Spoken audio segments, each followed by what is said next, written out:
महाराज की छत्र छाया में आए हैं हाजिरी लगाने के लिए। गुरु महाराज की बड़ी कृपा है। आइए दोनों हाथ खड़े करके गुरु महाराज के श्री चरणों में हाजिरी लगाते हैं, क्योंकि गुरुदेव की बड़ी कृपा है। आप लोग जत्र तत्र से यह पवित्र स्थल पर गुरु महाराज की छत्र छाया में आए हैं, बड़ी कृपा है। मनुष्य तो बहुत है संसार में, शहर में, गांव में बहुत मनुष्य है, शहर में, मछुआरा के अंदर में, लुधियाना के अंदर में, लेकिन सब मनुष्य यहाँ पर नहीं पहुँच पाए। जो भाग्यशाली है, पुण्यात्मा है, वही पहुँचेंगे, सब तो पहुँच नहीं पाते हैं। ईश्वर की असीम कृपा है आप लोगों के ऊपर। आइए मोहल्ला वासियों को भी पता चले कि यहाँ पर कितने सारी संख्या में हम लोग बैठे हैं। बुलंद स्वर में गुरु महाराज का जय घोष करें। बोलिए प्रेम से श्री सद्गुरु महाराज की जय। श्री सद्गुरु महाराज की जय। श्री सद्गुरु अखंड मंडलाकारणं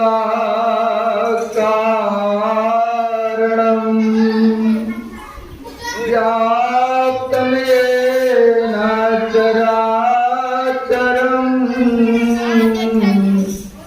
तत्पदं दर्शितं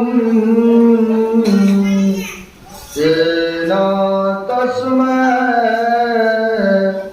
श्री गुरवे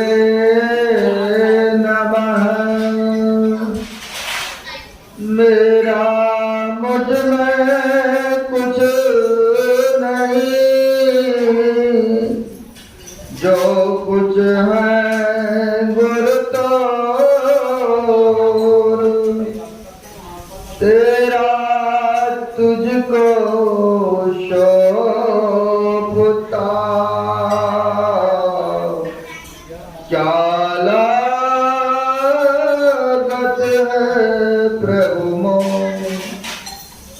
जो जस चंदा हो गई, सूरज चढ़ई हजार, तो चांद दिया गुरु बिन गोद अंधार, तो चानंद दिया गुरु बिना गोड़ अंधार।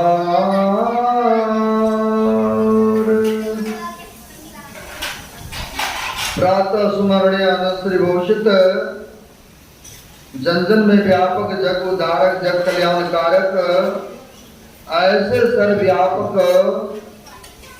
गुरुदेव के पाद पद्मों में बारंबार नमन है। तीर्थों को भी पावन करने वाले मंचस्थ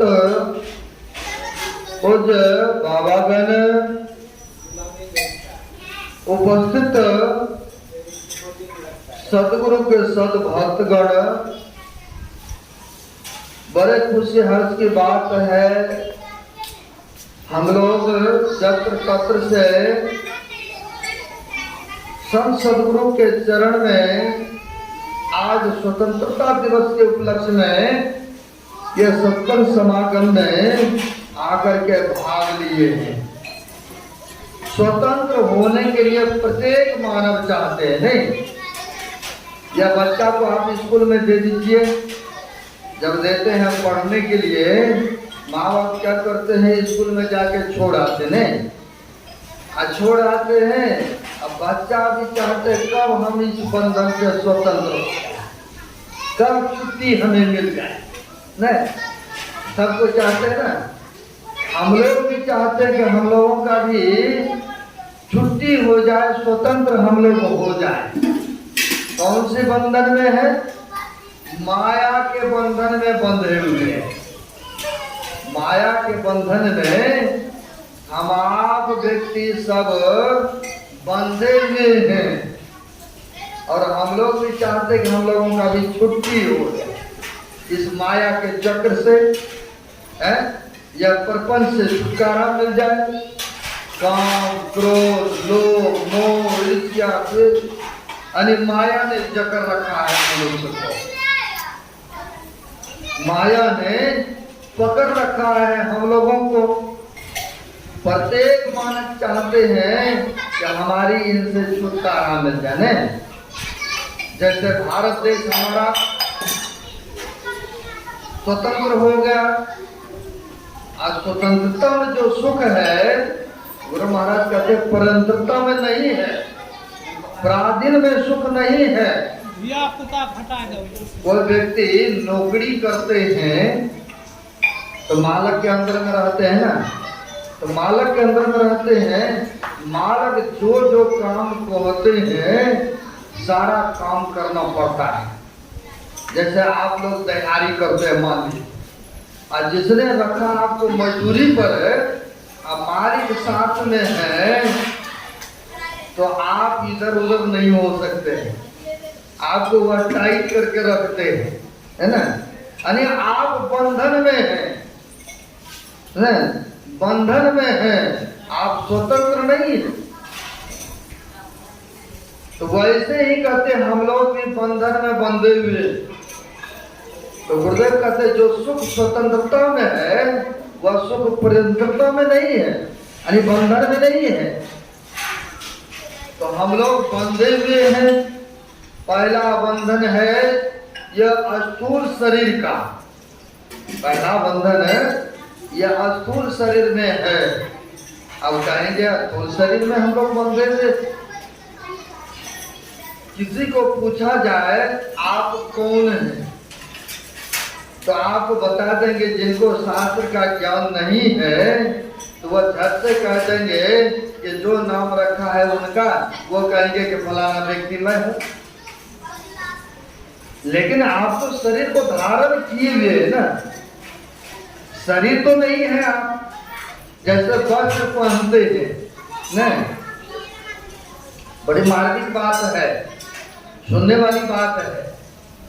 जैसे आपने वस्त्र को पहने हैं, कपड़ा को पहने हुए हैं, आप कपड़ा तो नहीं हो गए ना, कपड़ा पहनने वाले व्यक्ति हो गए ना, आप कपड़ा नहीं है आप। वैसे शरीर धारण करने वाले आप हैं, न कि शरीर आप है।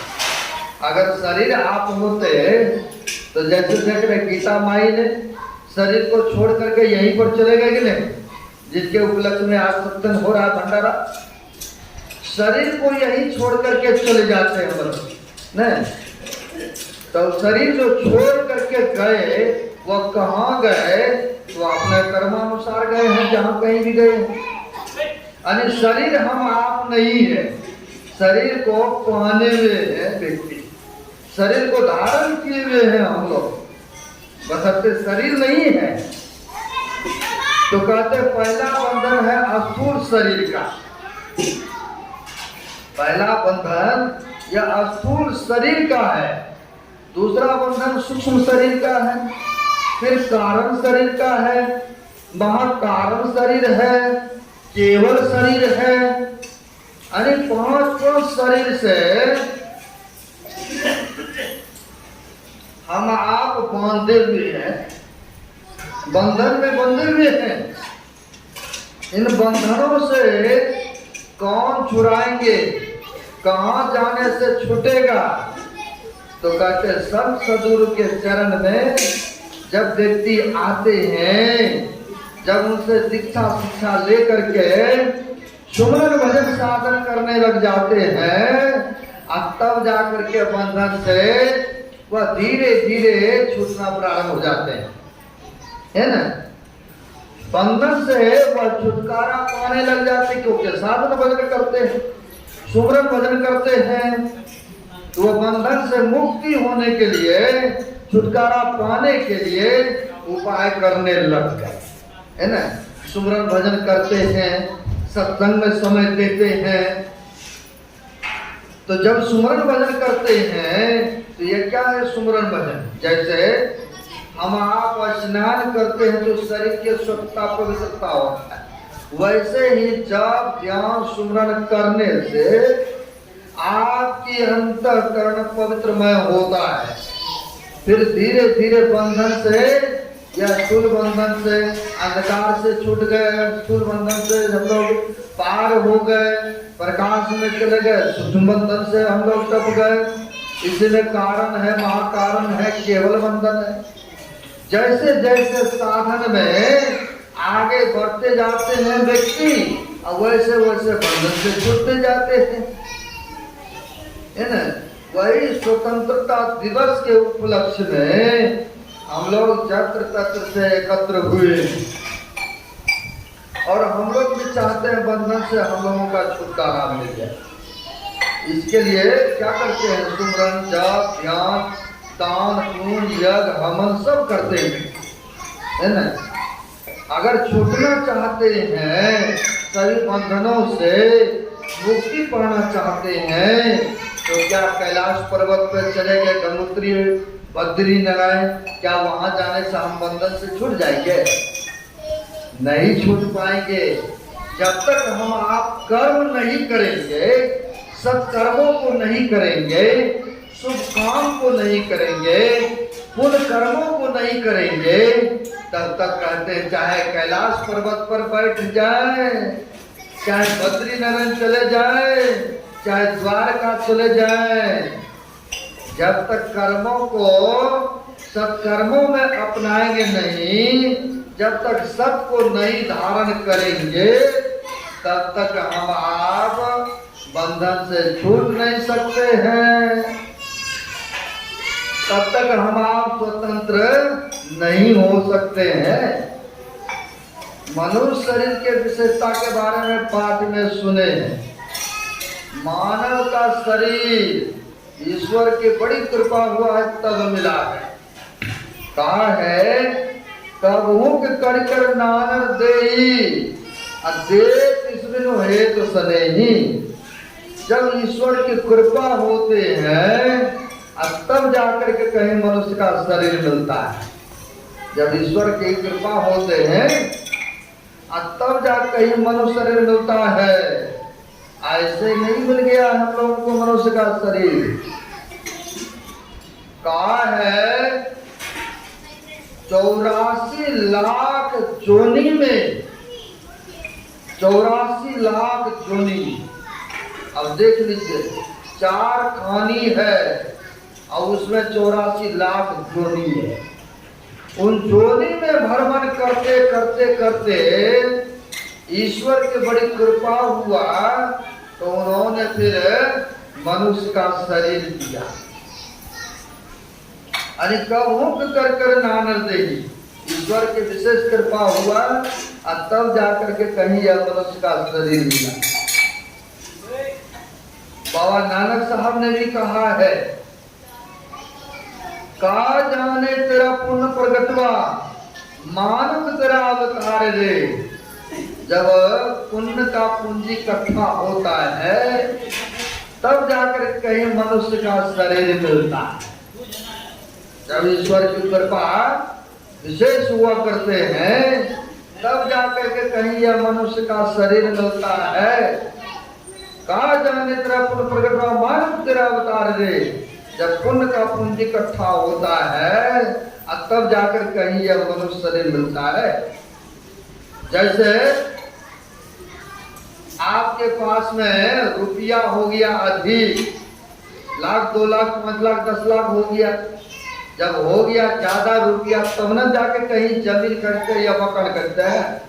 और जब वो रुपया ही नहीं होगा तो खरीद पाएगा मनोज? सोच के भी नहीं ले पाते। वैसे ही उदाहरण में जब पुण्य का पूंजी इकट्ठा हुआ तब जाकर कहीं यह मनुष्य का शरीर मिला है। यानी जब ईश्वर की असीम कृपा हुआ तब जाकर के यह मनुष्य शरीर हम लोगों को उस ईश्वर ने प्रदान किया। और इस मनुष्य शरीर को पा करके अगर सुमरन भजन नहीं करेंगे पुण्य कर्मों को नहीं करेंगे, मनुष्य शरीर पा करके ना जाने मनुष्य क्या क्या कर रहा है। आजकल मनुष्य नास्तिक बनते जा रहा है। लेकिन यह भारत देश में हम लोग जन्म लिए। महापुरुषों ने कहा है जो भारत देश में जन्म लिए हैं वो समझिए बड़े भागी मनुष्य है, क्योंकि यह भारत हमारे ऋषि प्रधान देश है। जितने संतों का, ऋषियों का, महापुरुषों का अवतार हुआ इस देश में, कहते अन्य देश में ऐसा नहीं देखने को मिलता है। क्योंकि यहाँ पर तो 33 करोड़ देवी देवताएं को मान्यता दिए गए हैं, लेकिन अन्य देश में बस एक ही को मानते हैं। लेकिन यहाँ पर किसी चाहे मांस मछली व्यक्ति खाते हैं, चाहे अंडा शराब पीते हैं, खाते पीते हैं, लेकिन फिर भी उनको ईश्वर के प्रति आस्था है। कहीं न कहीं घर में पूजा पाठ फिर भी करते हैं व्यक्ति, चाहे शराबी क्यों ना हो, फिर भी वो जो कुल देवी देवता है अब फिर भी वो मानते हैं। हमारे भारत के ऐसे लोग है ना। लेकिन विदेश का जो धर्म आया है, विदेश का जो संस्था आई है, वह तो कहते हैं बस एक ही हम है और दूसरा कोई है ही नहीं। जो परंपरा आपकी देवी देवताएं हैं उनको भी मत मानो, या किसी संत महापुरुष के चित्र है, स्वरूप है, उनको भी हटाओ, यहाँ से जल प्रवाह करो। यहाँ पर देख रहे कितने संतों का दर्शन हो रहा है, जिसको हम आप नहीं देखे हैं कभी जीवन में, उन संतों का भी दर्शन हो रहा है चित्र के माध्यम से। क्योंकि कहा है एक कोई फिल्मी स्टार के चित्र को आप देख लीजिए, कोई देवी देवता का चित्र को देखिए, या कोई महापुरुष संतों का चित्र को आप देखिए। आप जैसे जैसे जहां जहां दृष्टि को दोहराएंगे वैसे वैसे वो मन वहां पर जाएगा और वैसी वैसी भावना आपके अंदर में प्रकट होगा। नहीं, ये तो ऑटोमेटिक है। मंदिर जाते हैं, वहां की विचार, वहां की भावना आपके अंदर में पवित्र धारणा ही होता है। वही व्यक्ति सिनेमा घर में जाते हैं या नाच सर्कस देखने जाते हैं, वहां के विचार देखिए मन चंचल होता है। या पूजा पाठ यज्ञ हवन करने बैठते हैं तो वहां के विचार देखिए कैसा होता है आपके अंदर। चित्र तो कहते हैं संत महापुरुष के सामने में होना चाहिए, लेकिन कुछ ऐसे संस्था, कुछ ऐसे व्यक्ति का अंधविश्वास, अंध प्रचार हो रहा है कि और किसी को मानो ही मत और किसी का चित्र रखो ही मत। लेकिन कहते हैं उठ सूट करके पहले तो महापुरुषों को नमन करना चाहिए, संतों का दर्शन हो जाए तो सारा दिन आपका वह शुभ दिन बीतेगा, सुखमय रहेगा। लेकिन कुछ ऐसी संस्थाएं हैं कहते हैं कि किसी का रखो ही मत तस्वीर, और जो भी देवी देवता, कुल देवता या संत महापुरुषों का उसको जा करके फेंकाओ, बस एक ही को मानो। लेकिन हमारे भारत देश में 33 करोड़ देवी देवता हैं, इतिहास को पढ़ के देख लीजिए, और संत महापुरुष कितने अवतार लिए हैं देख लीजिए। यह हमारे वैदिक धर्म जो है, इस्लाम धर्म, वैदिक धर्म जिसको मानते हैं, हम लोगों की यह प्राचीन काल से चलता आ रहा है। लेकिन कुछ धर्म, कुछ संस्था अभी बनी है, लेकिन कहते हैं जो है हम ही है। लेकिन महापुरुषों का इतिहास देख लीजिए, है संत जो बन गए उनके अंदर में कोई किसी के प्रति कटाक्ष नहीं, किसी के प्रति ईर्ष्या द्वेष नहीं, किसी से कोई भेदभाव नहीं। कहा है महापुरुषों ने, जे पहुंचे ते कही गए, सबके एक ही बात, सवै सियाने एक मत, तिनके एक ही जात। चाहे अल्लाह कहो, गॉड कहो, या ईश्वर कहो, परमात्मा कहो, रब कहो, जो संत पहुंच गया सबका एक ही उपदेश है, एक ही कहना है ना। जे पहुंचे थे कही गए, सबके एक है बात, और सबै सियाने एक मत तिनके एक ही जात। हम मनुष्य मात्र हैं, कोई जात हिंदू सिख ईसाई मुस्लिम नहीं, हम लोग मानव मात्र हैं। ये तो यहाँ पर भेदभाव हुआ है कर्म के अनुसार। अगर हम लोग सत्कर्मों को पकड़े रहेंगे तो कहते हैं जो नीच खानदान में जन्म लिए हैं उनसे भी तिरस्कार लाएंगे। अगर ऐसा नहीं होता तो आज देख लीजिए सुपज भगत, आज देख लीजिए रविदास जी महाराज, देख लीजिए नाभाग जी महाराज, ऐसे सब संत हुए हैं जो कि नीच घर में जन्म तो हुआ लेकिन कर्म उन्होंने उत्तम किया, सात्विक कर्म किया, धर्म को पकड़े रहे, तो आज देखिए संत ऋषि महापुरुष हो गए। आज उनका इतिहास में नाम लिया जा रहा है, बड़े आदर से, बड़े सेवा भावना से, बड़े अच्छी तरह से लोग लेते हैं नाम है? लेकिन किसने कर्म वैसा किया तब तो उनको मिला ना। कहते हैं मनुष्य शरीर मिला है अच्छे कर्म करने के लिए, यानी कि दूसरे को खिलाफ करो, दूसरे को भड़काओ कि जो है हम ही है। ऐसा नहीं है। देखिए वेदों को उपनिषदों को उल्टा करके देखिए, जब पढ़ेंगे तो पता चलेगा, है ना। जब धर्म ग्रंथों को उल्टाएंगे तब पता चलेगा। इसलिए कहते जे पहुंचे थे कही गए तिनके एक ही बात, और सबै सियाने एक मत तिनके एक ही जात। उनकी एक ही जात है, कोई जात भेदभाव नहीं है, जो संत महापुरुष हो गए। इसलिए हम लोगों को बड़ी कृपा है, ईश्वर की देन है, मनुष्य का शरीर मिला है, सुमरन भजन करने के लिए मिला है। यह नहीं कैसे आया खाया यूं ही गमाया, लेकिन जिस मालिक ने भेजा है इस शरीर को बनाने में 9 महीने तक लगा, पेट में रखा, उसमें नहीं ऑक्सीजन है, नहीं भोजन जा रहा है, लेकिन सब कुछ का प्रबंध परमात्मा ने कर रखा है। सब चीजों का व्यवस्थाएं पहले से सोच रखा है, उन्होंने सारा पेट में ही व्यवस्था कर दिए। तो 9 महीने तक माता के उदर में 10 महीने तक रहे, और जब उससे बाहर निकले हैं तो कहते हैं बाहर आया कॉल किया नाम जपूंगा मैं तेरा, अब बाहर आके भूल गया नाम तेरा।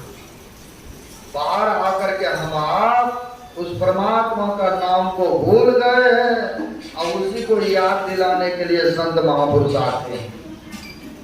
समय समय पर संत महापुरुष जगाने का काम करते हैं, क्योंकि कहा है ऋषि मुनि सब आते हैं समझाने के लिए, अब कुछ तो समय निकालो हरिगुण गाने के लिए। संतों ने तो ध्यान भजन सुमरण करके अपना काम तो कर ही लिया, लेकिन देखा मनुष्य बड़ी दुखी है, अगर साधन भजन नहीं करेंगे तो 84 में चले जाएंगे। इसलिए उनको दया आया तो उन्होंने प्रचार किया, धर्म का उपदेश किया। और देखिए जिसने संत महापुरुषों के बातों को माना उनका उद्धार हो। इस जन्म में अगर भक्ति पूरी नहीं हुई तो कोई बात नहीं है, लेकिन यह बीज अगर पड़ गया ना अंदर में, यह बीज कभी नीचे के चोने में जाने नहीं देगा। मनुष्य शरीर पाकर के इसमें अगर सच्चा सतगुरु का मंत्र पड़ गया तो कभी नरक में नहीं जाएंगे।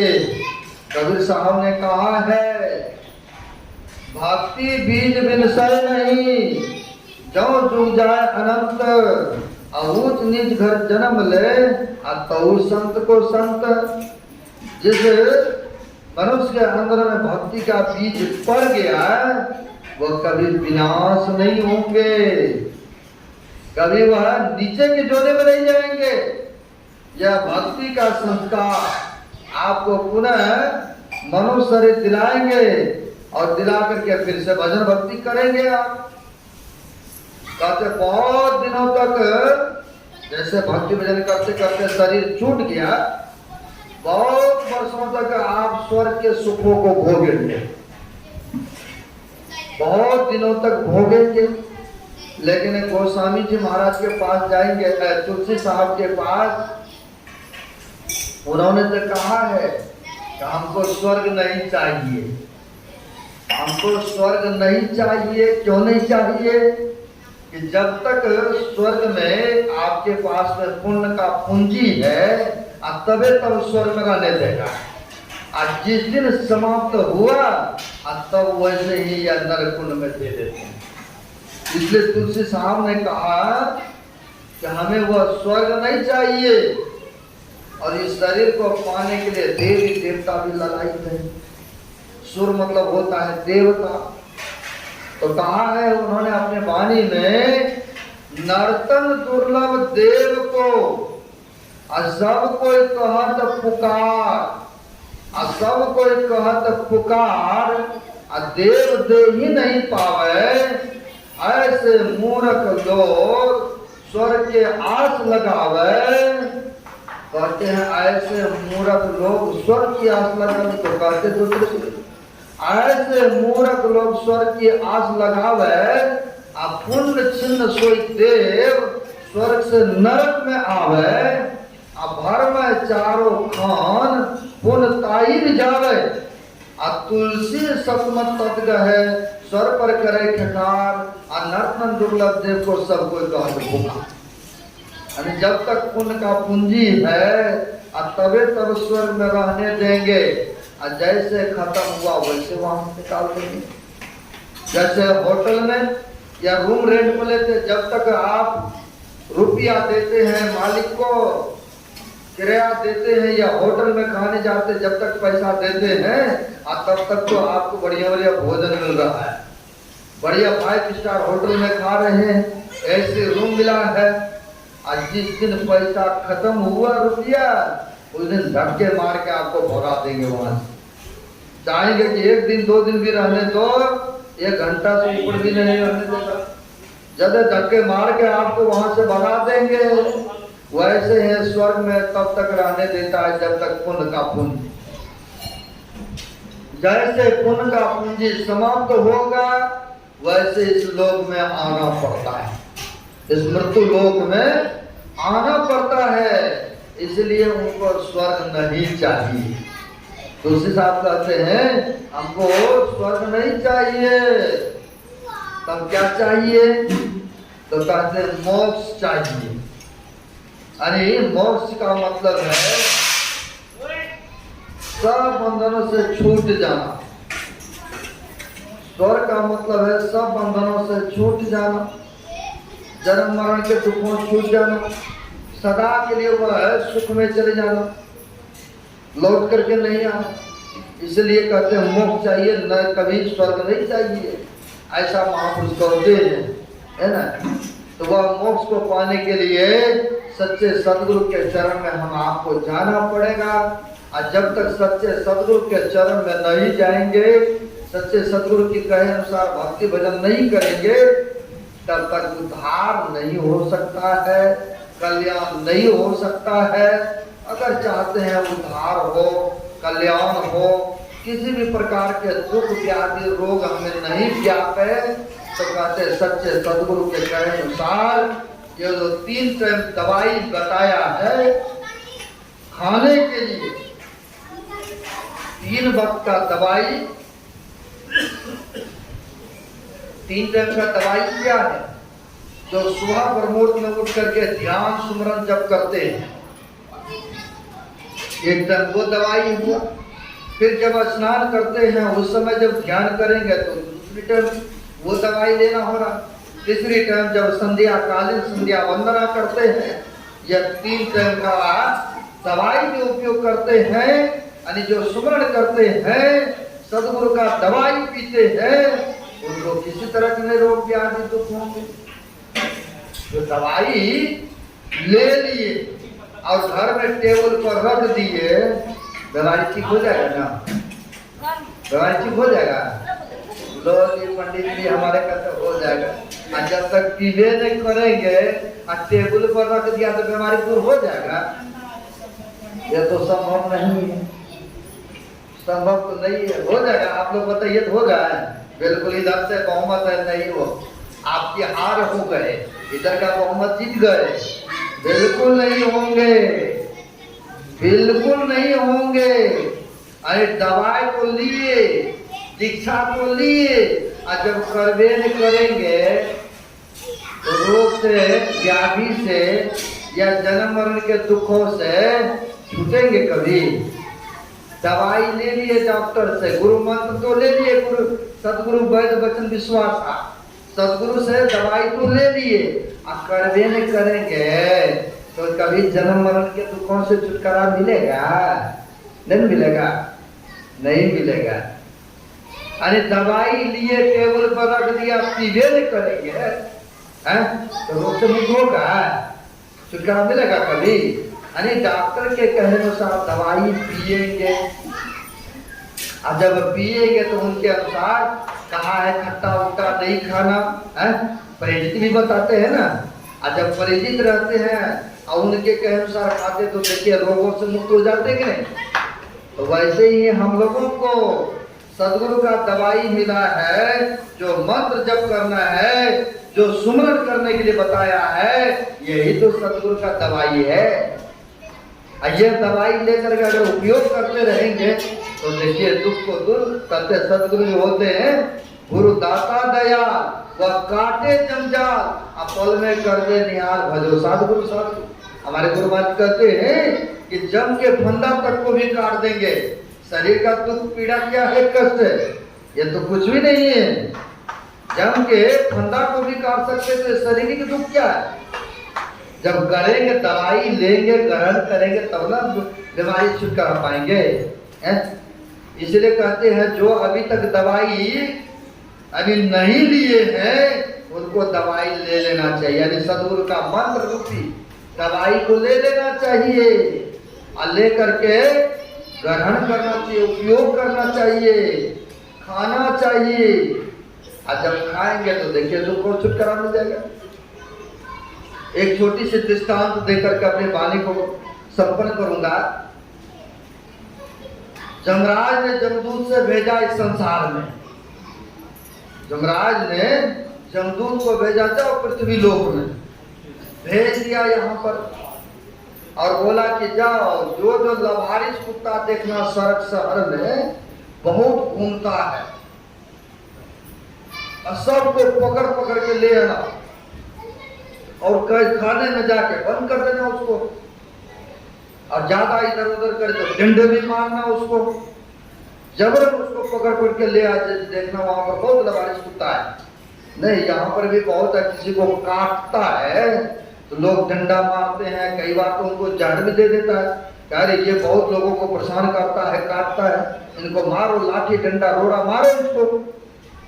तो जमदूत ने, जमराज ने जमदूत को भेजा कि जाओ उस मृत्यु लोक में, लेकिन बोला कहा देखो उसको पकड़ना, कैद करना, जो कुत्ते को देखना गले में बेल्ट नहीं है, जिसको गले में फीता नहीं है उसको पकड़ना, जिसके गले में फीता लगा हो, बेल्ट लगा हो, उस कुत्ते को नहीं पकड़ना, क्योंकि वह समझना किसी मालिक का है, उसको नहीं पकड़ना। जमराज ने जमदूत से कहा, आ गए तो यहाँ पर पकड़ पकड़ के उनको जो है गाड़ी में बंद करने लग गए। अब बंद गाड़ी में तो पता ही है कितनी गर्मी लगती है ना, आजकल तो बहुत व्यक्ति को ऐसे बस में भी दे देते हैं ना, अब उनमें भी उनको परेशानी, उल्टी पुल्टी सब कुछ होता है। अब उस गर्मी में पूरा बंद रूम में सब पकड़ पकड़ के दे रहा है। एक कुत्ता उन्हीं में से पूछते हैं, हमारे ही बिरादरी का वो है, किंतु उसको नहीं पकड़ रहे हैं, आप उसको छोड़ दिए हैं आप, और चुन चुन कर आप पकड़ते हैं, वो भी तो हमारे ही बिरादरी का कुत्ता है, लेकिन उसको नहीं पकड़ते हैं आप, हम लोगों को पकड़ रहे हैं, ऐसा दिया अन्याय है आपका। कहा हमारे मालिक का आदेश है। क्या आदेश है? कि जिसके गले में फीता बेल्ट लगा हो उसको नहीं पकड़ना। क्यों नहीं पकड़ना? क्योंकि समझना किसी मालिक का है। नहीं, किसी मालिक का कुत्ता को एक दिन सिक्कर लगा रहता है, आप लोग भी कहते कई बार सिक्कर छोड़ के भाग निकला है ना, और जिसके गले में नहीं है पिता बेल तो कहते ये तो लबारिश है? तो वैसे ही कहने का भाव, सदगुरु का मंत्र जो ले लेते हैं, सदगुरु के चरण में जो आ जाते हैं, सदगुरु का बेल्ट पहन लिए और उनको जमदूत कुछ नहीं बिगाड़ेंगे, क्योंकि वह सदगुरु का हो गए ना। मालक की कुत्ता है ना, उसके गले में बेल्ट लगा हुआ है, इसलिए कोई जमदूत नहीं पकड़ रहा है ना उसको। उसी तरह से कहते सदगुरु का जो बन जाते हैं उनको जमदूत जमराज कुछ नहीं बिगाड़ता है। इसलिए जो अभी तक नहीं जुड़े हैं, जो दीक्षा भजन वेद नहीं लिए हैं, उनको ले लेना चाहिए और थोड़ा थोड़ा भी भजन सुमरन ध्यान व्यक्ति को करना चाहिए। इसीलिए मनुष्य शरीर मिला है, अरे अनमोल शरीर, मूल्यवान शरीर यह मिला है, ईश्वर की कृपा है कि हम लोगों को अभी यह शरीर स्वच्छ है, तो सुमरन भजन कर लेना चाहिए। जो गुरु मंत्र अभी तक नहीं लिए हैं, तो अभी बड़ा सत्संग होने वाला है, जो स्वामी चोकरानी जी महाराज का पूरे टीम के साथ आगमन होने वाला है। 27, 28, 26 को टेंट लगेंगे। 27 एवं 28 सितंबर को अगले महीना महावीर कॉलोनी में सत्संग का आयोजन रखा गया है। उनमें बहुत सारे महापुरुष आ रहे हैं, जो सदगुरु से नहीं जुड़े हैं छूट जाइए, नामदान दीक्षा लेकर के सच्चे सदगुरु के कहे अनुसार ज्ञान भजन सुमरन करिए, तो आपका उद्धार हो जाएगा, आपका कल्याण हो जाएगा। जैसे देख रहे हो, गीता माता ने सुमरन भजन सत्संग करके गई, जितना भी होती थी बेचारी आती थी आश्रम ध्यान सत्संग के समय में करके चला जाया करती थी। आज उनके यादगारी में यह सत्संग भंडारा का आयोजन रखा है। यह सत्संग भंडारा का आयोजन उनके परिवार ने मिल करके यादगारी में यह सत्संग का आयोजन रखा है, क्योंकि इनके परिवार भी सभी गुरु महाराज से जुड़े हुए हैं, सभी गुरु महाराज के प्रति श्रद्धा रखते हैं। तो उन्हीं के स्मृति में वार्षिक उपलक्ष्य में यह श्रद्धांजलि के रूप में सत्संग का आयोजन रखा है। बड़े खुशी की बात है, वह गुरु महाराज की भक्तनी थी, शरीर छोड़ करके सबको तो जाना ही है एक दिन, लेकिन वह गुरु महाराज के भक्तनी होने के कारण से उनके सभी परिवार यह सत्संग का भंडारा का आयोजन रखा है। बड़े पुण्य का काम किया है। खैर, जहाँ कहीं भी गए होंगे वह जीव गुरु महाराज के चरण में ही होंगे। इनके परिवार को सुखी दे, इसी तरह से शुभ काम उनके नाम पर पुण्य काम करते रहे, सत्कर्मों को करते रहे। और आप सबके लिए भी बहुत सारे आशीर्वाद है। आप लोग अपने अपने काम रोजगार को छोड़ करके आप लोग इस सत्संग स्थल पर आए, भाग लिए हैं। बड़े पुण्यात्मा आप लोग हैं। गुरु महाराज की कृपा आप लोगों के ऊपर बना रहे, यही शुभकामना करते हुए अपने वाणी को विराम देता हूँ। बोलिए प्रेम से श्री सद्गुरु महाराज की जय। एक सूचना दे दूं, सूचना है सत्संग और भंडारा का आयोजन। हमारे श्रद्धेय दशरथ बाबू के सुपुत्री जो कि रतन जी की पत्नी है, टक्कर कॉलोनी में सत्संग और भंडारा का आयोजन रखा है। सत्संग और भंडारा का आयोजन रखा है। रतन जी की पत्नी है, दशरथ बाबू की पुत्री है। गुरु महाराज के प्रति बड़ी आस्था श्रद्धा इनको देखा। मैंने कहा देखो रहने दो, आप कपड़ा मत लो। कहा नहीं, मेरे को देना है देना है। बड़ी श्रद्धा के साथ दोनों बहनें चले गए और दुकान में जा करके कहा कि ये दुकानदारों से बात करें, बढ़िया से बढ़िया कपड़ा दीजिए। मैं बोला रहने दो। बोला नहीं नहीं, गुरु जी को मैंने कपड़ा नहीं दिया हो, मेरा कर्तव्य होता है, मेरे घर पर आ रहे हैं। इन्होंने कपड़े लेकर के हम लोगों को पहनने के लिए वस्त्र दान, भोजन के लिए प्रबंध सबों के लिए किए। तो भंडारा और सत्संग का आयोजन रखे हैं टक्कर कॉलोनी में, जहाँ पर के रतन पंडित थे, उनके परिवार करा रहे हैं। हमारे श्रद्धेय दशरथ बाबू की बेटियां हैं, वह सत्संग और भंडारा का आयोजन रखे हैं। सभी भक्तगण आमंत्रित हैं। वह 21 तारीख को, 21 तारीख जो यही आ रहा है, आज 15 हो गए, 5-6 दिन रह गया है। सभी सत्संग प्रेमी आमंत्रित हैं। समय यही रहेगा, 3 बजे से भजन कीर्तन के द्वारा सत्संग प्रारंभ होंगे। सभी टक्कर कॉलोनी पहुंचने की कृपा करेंगे। वहां पर सत्संग और भंडारा का आयोजन रखा है। 3 बजे से भजन कीर्तन के द्वारा सत्संग प्रारंभ होंगे। सभी सत्संग प्रेमी अवश्य पहुंचेंगे। और दूसरी सूचना है कि बहुत सारे बाबागण आ रहे हैं बिहार प्रांत से। 3-3 गाड़ी आ रहे हैं और अलग से भी बाबागण आ रहे हैं। बहुत सारे साधु महात्मा का दर्शन मिलेगा।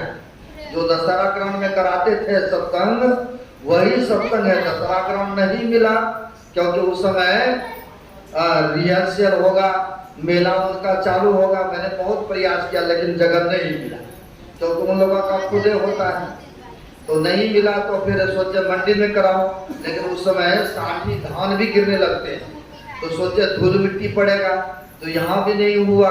तो सोचा अंतिम में महावीर कॉलोनी में ही प्रकाश बाबू के फोटो बाबू के बगल में जो जगह है, वही जगह पर जहाँ पिछले साल जनवरी में हुआ था, वही जगह पर सत्संग होगा। और भंडारा से ला बाबू के घर में होगा।